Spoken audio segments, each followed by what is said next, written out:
Hello दोस्तों, YouTube channel पर देव class में आपका स्वागत है। दोस्तों आज आप लोगों को हम पढ़ाएंगे क्लास 11 से भौतिक विज्ञान के थर्ड चैप्टर से आप लोगों को हम आज टॉपिक पढ़ाएंगे अल्पतमांक के बारे में। अल्पतमांक में त्रुटि कैसे निकालते हैं दोस्तों।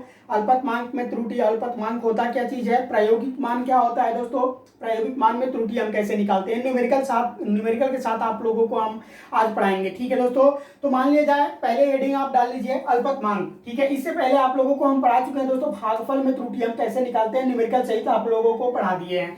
ठीक है, अगर आप इस वीडियो को नहीं देख पाए दोस्तों तो आप हमारे प्लेलिस्ट में जाकर के उस वीडियो को देख सकते हैं। ठीक है दोस्तों, तो यहाँ पर अब आपके दिया हुआ अल्पतमांक हेडिंग आप बना लीजिए दोस्तों, अल्पतमांक।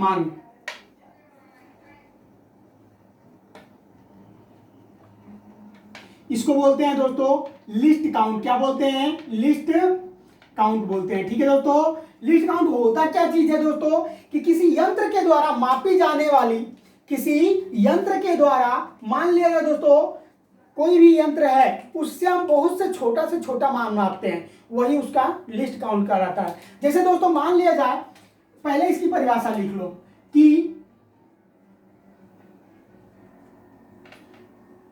किसी यंत्र द्वारा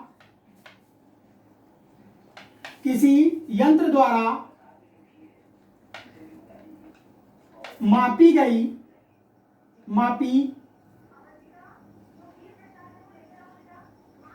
जाने वाली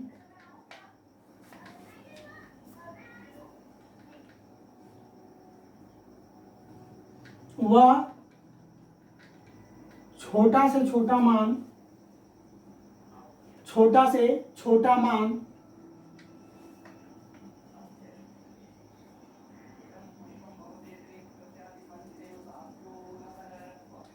वह छोटा माप को ही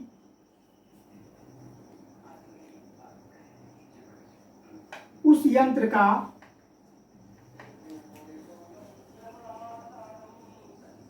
अल्पतमांक कहते हैं। कह रहे हैं दोस्तों कि किसी यंत्र द्वारा मापी जाने वाली वह छोटी से छोटी माप, छोटी से छोटी कर लीजिए, वह छोटी से छोटी माप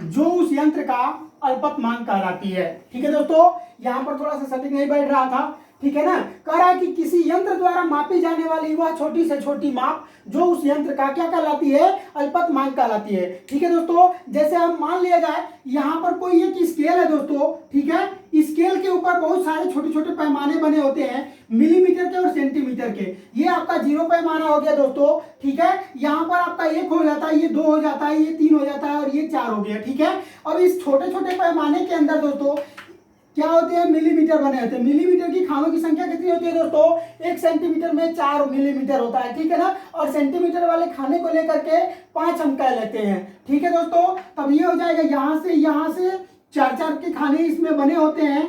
ठीक है, इसमें कितने के खाने बने होते हैं दोस्तों, 4 के खाने बने होते हैं। अब 4 के खानों को अगर मान लिया जाए हम कोई एक माप ले रहे हैं, ठीक है ना, इसमें यहाँ पर 1 हो गया, 2 हो गया, 3 हो गया, 4 हो गया। ठीक है, अगर मान लिया जाए दोस्तों इस माप के अंदर हम लोग क्या कर रहे हैं कि कुछ माप ले ले रहे हैं। ठीक है, इस स्केल के अंदर कोई अगर माप ले ले रहे हैं दोस्तों, मान लिया जाए कि कोई वस्तु जो है वो आपकी 2.2 मिलीमीटर क्या की गई है, मापी गई है। क्या की गई है दोस्तों, 2.2 मिलीमीटर मापी गई है। ठीक है, अब 2.2 मिलीमीटर यानी कहने का मतलब यह है दोस्तों कि यहां पर 1 सेंटीमीटर में 5 होते हैं, यानी कि 10 मिलीमीटर ये हो जाएगा, 10 मिलीमीटर ये हो जाएगा। ठीक है, लेकिन यहां पर हम लोग 2.2 माप रहे हैं, इसका एक्चुअल जो मान है यहां पर 1 खाने ये हो गया, 1 खाने ये हो गया, इसलिए यहां पर 2.2 मिलीमीटर मापा गया दोस्तों। अगर हम मान लेते हैं कि कोई प्रायोगिक मान हम माप रहे हैं, यहाँ पर पहले वास्तविक जो मान है इसका 2 मिलीमीटर दे दिया है, ठीक है, और किसी व्यक्ति से कह दिया गया कि आप इसको 2.2 मिलीमीटर माप दीजिए, तो वो क्या किया बंदा कि वो 2.4 मिलीमीटर माप दिया। ठीक है दोस्तों, कितना माप दिया? 2.4 मिलीमीटर माप दिया। सॉरी, 2.4 मिलीमीटर मापते समय उसका जो पैरामीटर हुआ वो इस 3 के बगल में आ गया। ठीक है, 2 से ऊपर, 3 से ऊपर और 4 के बिल्कुल करीब आ गया। ठीक है दोस्तों, 3 से ऊपर और 4 के बिल्कुल करीब आ गया। तो क्या गिना जाएगा? 3 को हम नहीं गिनेंगे, यहां पर इसको लिखेंगे 2.4 मिलीमीटर। ठीक है दोस्तों, इस तरह से हम किसी पैमाने के ऊपर मान को माप लेते हैं। ठीक है, अब इस पर आप लोगों को हम आगे बता रहे हैं। ठीक है ना, यहां पर इस तरह से हम माप लेते हैं। ठीक है, लोगों को हम बता देते हैं माप और अल्पतमांक और खानों की संख्या कैसे आप पता करते हो। ठीक है, तो यहां पर एक ब्लॉक बना लीजिए, एक माप के लिए ब्लॉक बनाइए दोस्तों, एक अल्पतमांक के लिए बना लीजिए अल्पतमांक, और एक बना लीजिए खानों की संख्या, खानों की। थोड़ा सा जगह कम पड़ेगा। ठीक है दोस्तों, इसको थोड़ा सा हम रफ कर देते हैं। ठीक है ना, इसको हम रफ कर देते हैं। देख लीजिएगा आप लोग, अपने में कॉपी में देखते रहिएगा, उसको नोट कर लीजिएगा। ठीक है, अब यहां पर माप हमने लिख दिया, यहां पर अल्पतमांक लिख दिया, और यहां पर खानों की संख्या, खानों की संख्या। ठीक है दोस्तों, जैसे अगर मान लिया जाए दोस्तों कि माप हमारी 2 सेंटीमीटर की दे रखी है, माप हमारी 2 सेंटीमीटर की दे रखी है, तो इसका अल्पतमांक हम निकालेंगे। इसका अल्पतमांक जब निकालेंगे दोस्तों, तो इसका अल्पतमांक 1 हो जाएगा। क्या हो जाएगा? 1 हो जाएगा। अभी बताएंगे कैसे 1 हो जाएगा। इनके खानों की जो संख्या हो जाएगी दोस्तों, वो भी 1 हो जाएगी। कुछ समय के लिए आपको हम ब्रेक देते हैं, समझा दें इस चीज को कि कैसे हम यहाँ पर 1 लाए हैं। ठीक है दोस्तों, कैसे 1 लाए हैं, थोड़ा सा यहाँ पर बता रहे हैं आप लोगों को। ठीक है, इसको कैसे आप निकालोगे। ठीक है, अगर मान लिया जाए कि यहां पर 2.5 दिया हुआ है। ठीक है दोस्तों, 2.5 दिया हुआ है, तो जो इसमें इकाई की संख्या होती है, जरूरी नहीं कि यहाँ पर 2.5 ही दिया रहेगा, 2.24 भी दिया रहेगा, 2.246 भी दिया रहेगा, 3 अंक भी हो जाएगा। लेकिन वहां पर जैसे मान लीजिए 2.24 दे रखा है, 2.246 दे रखा है। ठीक है ना, तो यहाँ पर दोस्तों जो इकाई का संख्या है, जो इकाई का अंक है, उसके जगह पर हम 1 लगा देंगे और बाकी सबको क्या कर देंगे दोस्तों? 0 कर देंगे। बाकी सारे मानों को 0 कर देते हैं। ठीक है, उससे आपके अल्पतमांक निकल जाएंगे दोस्तों, और खानों की संख्याएं भी प्राप्त हो जाएंगी। ठीक है, तो आइए हम देखते हैं। दूसरा कह रहा है दोस्तों कि 2.5 ले लेते हैं। ठीक है, 2.5 सेंटीमीटर ले लेते हैं। अब 2.5 सेंटीमीटर में अल्पतमांक कितना हो जाएगा? तो अभी आपसे हम बताए हैं, इकाई की संख्या क्या हो जाएगी? 1 हो जाएगी। अब इकाई की संख्या को जब 1 रखेंगे दोस्तों, दशमलव का दशमलव ही रख देंगे, और जो यहाँ पर संख्या है दहाई की, इसको हम क्या कर देंगे? 0 कर देंगे। तो ये क्या हो जाएगा दोस्तों? 0 सेंटीमीटर। अब इसमें खानों की संख्या क्या हो जाएगी? 1/10 हो जाएगा। क्या हो जाएगा दोस्तों? 1/10 सेंटीमीटर प्रति खानों की संख्या हो जाएगी। जैसे बता दें आप लोगों को कि यहाँ पर स्केल है, अगर हम 1 सेंटीमीटर की बारे में बात करते हैं, यहाँ पर 0 है और यहाँ पर 1 सेंटीमीटर है। अब इसमें खानों की जो संख्या होती है दोस्तों, 1 2 3 4 होती है, और एक खाने का मान 0.2 होता है। 2 5 कितना हो जाएगा? 10 हो जाएगा। ठीक है दोस्तों, तब ये हो जाएगा आपका 1/10 सेंटीमीटर। उसी तरह से यहां पर हम कर लेते हैं दोस्तों 2.52 सेंटीमीटर।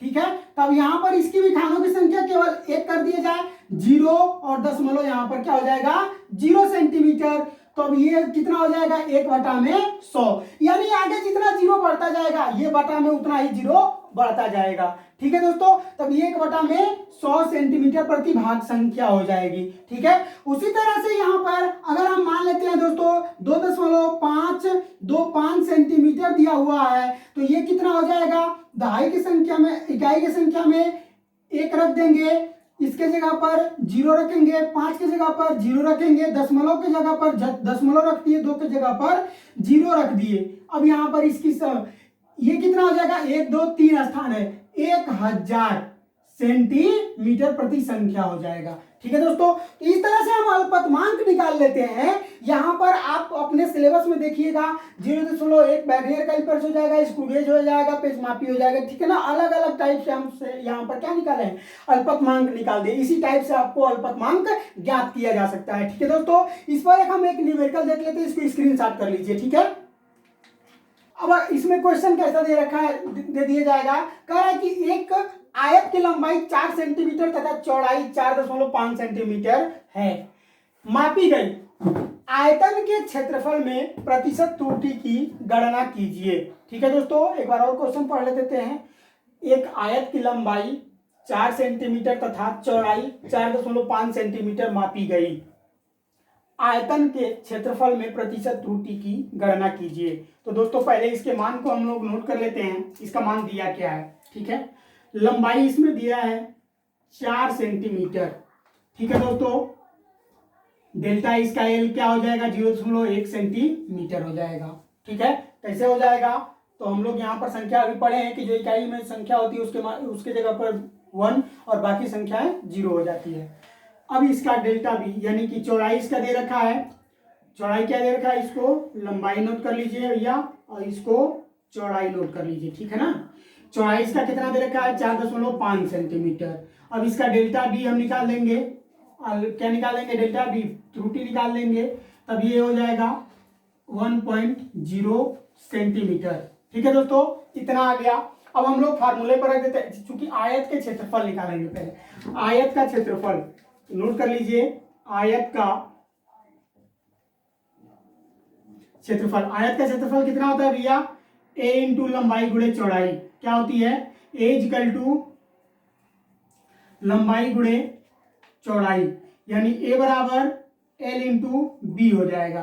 ठीक है, अब यहां पर हम लोग मान रख लेंगे, निकाल देंगे यहां से, तो delta a by A, delta a by A equal to delta l by L into 100 plus delta b by B into 100, ये हो जाएगा इतना। ठीक है दोस्तों, दो ही मान दिया हुआ है, दो यहां पर रख दिए। ठीक है, अब यहां पर delta a by A equal to इनका मान, डेल्टा ए का मान 0.1 दिया हुआ है, एल का मान कितना दे रखा है, 4 सेंटीमीटर दे रखा है, गुणे 100 हो जाएगा। ठीक है भैया, प्लस ये हो जाएगा डेल्टा बी का मान 0.1 दे रखा है, बी का मान कितना दे रखा है दोस्तों, 4.5 दे रखा है, गुणे 100 हो जाएगा। अब इनका सॉल्यूशन कर लिया जाए, तब ये इनका करेंगे हम लोग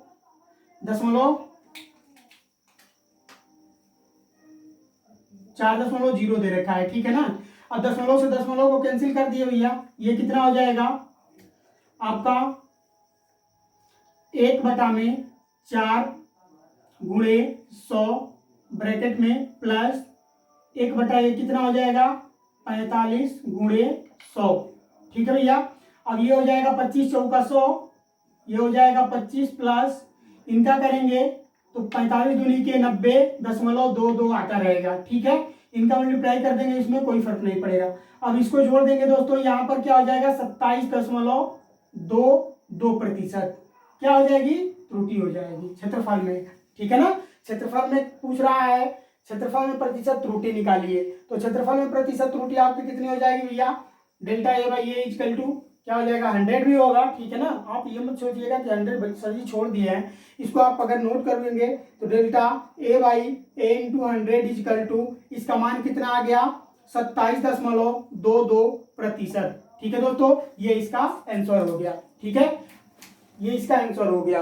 अब देखिए इतना हो गया। ठीक है, ये हो गया आपका न्यूमेरिकल इस पर। अब आपको बताएंगे प्रायोगिक मान क्या होता है, प्रायोगिक मान के बारे में बताएंगे आप लोगों को। ठीक है, नोट करो। तो अब देखो प्रायोगिक मान क्या होता है, प्रायोगिक मान के बारे में आप लोगों को हम बताएंगे। तो हेडिंग बना लो, प्रायोगिक मान।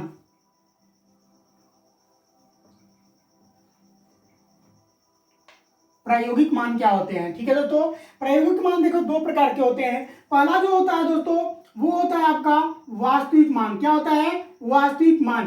पहले हम आप लोगों को बता दिए वास्तविक मान क्या होता है। जैसे किसी स्केल पर हम मापते हैं दोस्तों, स्केल की लंबाई अगर मान लो 10 सेंटीमीटर की है, वो उसकी वास्तविक मान कहलाएगी। अगर उसके द्वारा हम लोग 5.5 सेंटीमीटर 5 मीटर 5.5 सेंटीमीटर माप लेते हैं तो वो उसकी प्रायोगिक मान कहलाएगी। ये वास्तविक मान हो गया दोस्तों और ये हो गया प्रायोगिक मान। ठीक है, अब यहाँ से हम लोग एक फार्मूला बना लेते हैं। कोई भी अगर क्वेश्चन दिया रहता है प्रायोगिक मान के लिए तो इसके लिए एक फार्मूला होता है दोस्तों। वो फार्मूला होता है वास्तविक